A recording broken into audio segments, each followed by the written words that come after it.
Halo semua, selamat datang di channel ini dan mari sama-sama kita dengarkan penjelasan dari Mas Denny Siregar pada video berikut ini. Sudah pernah saya bilang, inilah pilpres terumit yang pernah saya alami. Kalau pilpres 2014 dan 2019 itu, kita mudah mengidentifikasi lawan politik, yaitu kelompok yang memainkan agama sebagai kendaraan politik. Untuk 2024 ini, strategi lawan politik betul-betul diubah oleh mereka. Mereka memainkan strategi kuda Troya, yaitu memasukkan virus ke dalam sarang pertahanan, kemudian membuat barisan pertahanan jadi kocar-kacir. Beberapa bulan lalu, bahkan selisih antara Prabowo dan Ganjar ketika head to head berkisar sekitar 11%. Hampir semua orang sudah meramalkan kalau Prabowo sudah pasti menang. Karena nggak mungkin selisih 11% itu akan terkejar. Bahkan hasil survei juga menggambarkan generasi Z dan milenial itu mendukung Prabowo. Padahal secara logika, nggak mungkin generasi Z dan milenial itu mendukung Prabowo. Selain Prabowo itu adalah generasi bapak gue, bahkan bisa dibilang generasi kakek gue, pemikiran Prabowo itu masih old school sekali. Dia masih berbicara alat pertahanan seperti tank, pesawat tempur, tapi sama sekali tidak menyentuh pertahanan yang sesuai dengan anak muda seperti cyber security. Tapi menarik melihat pada waktu itu generasi Z dan milenial itu kok malah mendukung Prabowo. Ini yang sempat mengherankan saya. Nah, karena hasil selisih 11% itu, beberapa partai yang awalnya mendukung Ganjar mendadak berbelok dan mendukung Prabowo. Bahkan saya mendengar salah satu ketua partai bilang, hanya mukjizat yang bikin Ganjar bisa kalahkan Prabowo. Malah yang tambah menarik, saya juga mendengar kalau Pak Jokowi saja sempat tidak percaya kalau Ganjar bisa menang jika melihat hasil survei selisih antara Ganjar dan Prabowo yang begitu besar. Isu-isu bertebaran saat itu, tetapi kenyataan yang saya lihat memang ada perpindahan besar-besaran dari pendukung Jokowi ke Prabowo, orang yang dulu tahun 2019 mereka lawan. Dan puncaknya terjadi ketika Budiman Sujatmiko akhirnya merapat ke Prabowo yang membuat banyak orang kaget dan bingung. Tapi yang membuat saya tertarik sebenarnya bukan itu. Saya yang tertarik melihat mental petarung pendukung Ganjar yang bukannya melemah ketika melihat kenyataan itu, bahkan semakin bertambah kuat. Militansi pendukung Ganjar yang sebagian besar dulu adalah pendukung Jokowi benar-benar terbukti persis seperti militansi ketika mereka memenangkan Jokowi di tahun 2014 dan 2019. Semangat petarung itulah yang dibutuhkan, yang membuktikan bahwa pendukung Ganjar bukanlah pendukung yang bermental tempe.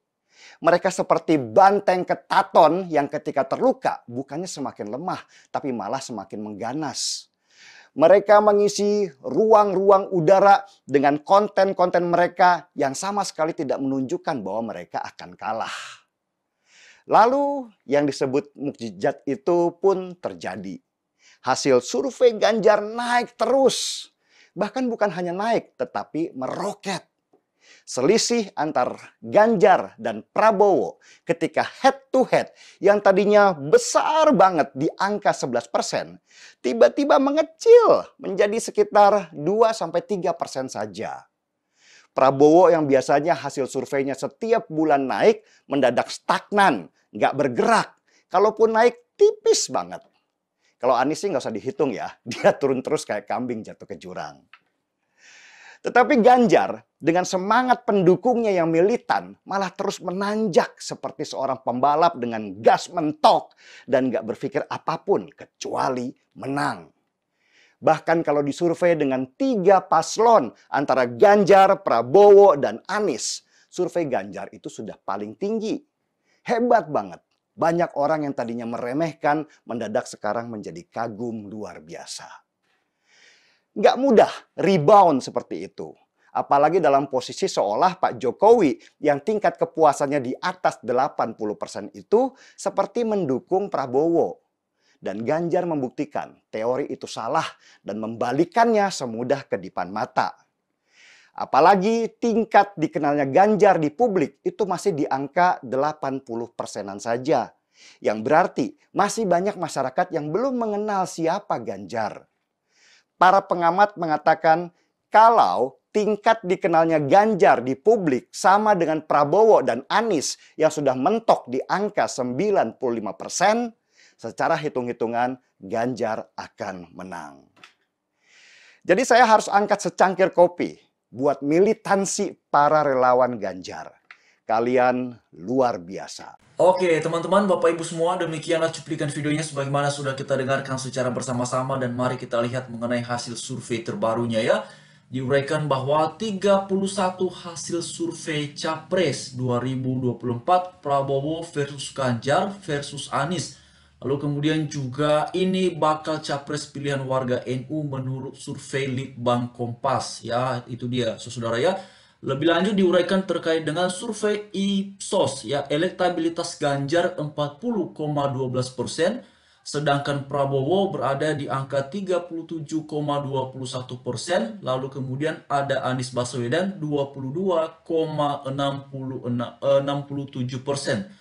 Lalu kemudian juga survei Ipsos ya, elektabilitas Capres Ganjar kalahkan Prabowo dan Anies. Nah, itu dia saudara ya, teman-teman semua terkait dengan dinamika terbaru mengenai elektabilitas Capres ya. Sejauh ini yang kabarnya, yang informasinya sudah ramai sekali mengenai cawapres di antara capres-capres ini adalah Anies Baswedan ya, Capres Anies Baswedan yang cawapresnya sudah ada dalam banyak pemberitaan adalah Cak Imin ya, itu dia cawapres dari Anies Baswedan dan yang sampai sekarang belum ada kabarnya terkait dengan cawapres ini adalah Ganjar Pranowo, lalu kemudian juga ada Prabowo Subianto. Tetapi sebenarnya ada beberapa nama yang kemudian muncul ya, misalnya mengenai cawapres yang ramai disebut-sebutkan itu adalah mengenai cawapresnya Ganjar Pranowo. Ada beberapa waktu yang lalu katanya kemungkinan potensinya adalah Sandiaga Uno, tetapi juga ada nama Erick Thohir, lalu kemudian juga ada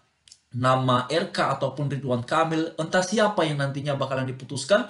Demikian pula dengan cawapresnya Pak Prabowo, bahkan beberapa waktu yang lalu ada nama-nama yang disebut misalnya seperti Gibran ya, tetapi dinamikanya seperti apa nantinya, ya tentu kita akan lihat terus-menerus saudara ya teman-teman sekalian. Lalu kemudian diuraikan bahwa lembaga riset internasional Ipsos Public Affairs yang merilis hasil elektabilitas tiga nama calon presiden di Pilpres 2024. Hasilnya menurutnya di sini diuraikan bahwa mantan gubernur Jawa Tengah yaitu Pak Ganjar Pranowo unggul dalam survei ini. Jadi teman-teman semuanya, Bapak Ibu sekalian, ini penjelasannya menekankan Ganjar Pranowo mantan gubernur Jawa Tengah ini unggul ya. Survei ini dirilis pada Rabu ya, beberapa hari yang lalu melalui YouTube channel Ipsos in Indonesia ya. Dikatakan bahwa 3 nama kandidat yang disurvei itu adalah Ganjar Pranowo, lalu kemudian Ketua Umum Partai Gerindra Prabowo Subianto, lalu kemudian juga mantan Gubernur DKI yaitu Anies Baswedan. Ya memang hanya 3 teman-teman ya Bapak Ibu sekalian, surveinya kenapa hanya 3 orang, karena memang sejauh ini ada 3 poros saja sejauh ini ya. Nggak tahu nanti apakah bakalan ada poros baru ya, belum ada kabarnya teman-temannya. Tapi beberapa waktu yang lalu kan juga ada ya komentar-komentar yang membahas terkait dengan kemungkinan bakalan ada poros baru, misalnya AHY ya, AHY yang dikabarkan tidak ini ya, bukan menjadi cawapres dari Anies Baswedan. Itu sudah ramai sekali teman-teman ya Bapak Ibu sekalian ya. Apakah nantinya bakalan ada poros baru? Ya mungkin saja, saudara ya, namanya politik ini dinamikanya luar biasa ya. Kalau thresholdnya kemudian mencapai standar minimalnya, ya mungkin saja hal itu bisa saja terjadi ya. Tapi yang pasti sejauh ini yang kemudian mencalonkan diri sebagai capres dengan dukungan dari partai politik yang sudah jelas itu adalah Ganjar Pranowo, lalu kemudian ada Prabowo Subianto, lalu kemudian juga ada Anies Baswedan. Ganjar Pranowo ya dari PDI Perjuangan, lalu kemudian dari Partai Gerindra adalah Prabowo, lalu kemudian Nasdem adalah Anies Baswedan dengan partai-partai koalisinya. Lalu lebih lanjut diuraikan lagi bahwa survei dilakukan dengan wawancara tatap muka. Jadi ini metode yang diterapkan dalam survei ini adalah tatap muka dengan aplikasi Ipsos ya, Ifil, yang merupakan sistem komputer assisted ya, personal interviews ataupun CAPI yang merupakan standar global Ipsos dalam melakukan interview tatap muka. Jadi ini metode yang diterapkan, saudara ya teman-teman sekalian. Metode survei multi-stage random sampling ya, margin of error survei plus minus 2,83%, dengan tingkat kepercayaannya adalah 95%. Jadi ini dia metodenya yang diterapkan, saudara ya. Dan hasilnya tadi sebagaimana diuraikan adalah elektabilitas Ganjar berada di angka 40,12%. Berbeda dengan Prabowo yang berada di bawahnya Ganjar itu adalah 37,21%, sedangkan Anies Baswedannya adalah 22,67%. Nah, ini sebenarnya jarak antara Prabowo Subianto dengan Ganjar Pranowo ini tidak begitu jauh ya. Kalau 37,21 dengan 40 yaitu tipis-tipis, saudara ya, tidak begitu jauh ya. Tetapi kalau diangkakan dalam bentuk apa namanya, angka pemilih, tentu ini angka yang banyak ya, sekian persen itu banyak saudara ya. Lalu kemudian Anies Baswedan beradanya di angka 22,67%. Memang jaraknya dengan Prabowo dengan Ganjar itu cukup jauh, tapi ini politik saudara ya teman-teman semuanya.